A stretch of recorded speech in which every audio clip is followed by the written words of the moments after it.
चला तर मंडळी, खानदेशी पद्धतीचा गावरान बेत करूया। भाजलेले शेंगदाणे, त्यामध्ये हळद, मीठ, लाल तिखट, रवाळ वाटायचं, चमचाभर तेल घालून मिक्स करायचं। अर्धा किलो वांगे काटे काढून असे मध्ये चीर दिलेले आहे। भरली वांगी करताना करतो तसे वांगे भरून घ्यायचे।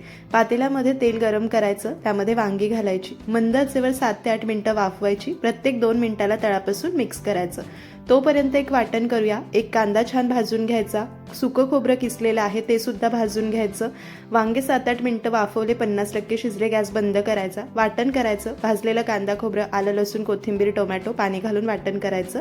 तेल घेतलंय, त्यामध्ये लाल तिखट, कांदा, लसूण मसाला, वाटण घालून तेल सुटेपर्यंत परतायचं। नंतर परतून घेतलेली वांगी घालायची, गरजेनुसार पाणी घालायचं। 10 ते 12 मिनिटं काळ्या मसाल्यातील वांग्याची भाजी शिजवून घ्यायची। भरली वांगी आहे मस्त, गरजेनुसार मीठ घालायचं।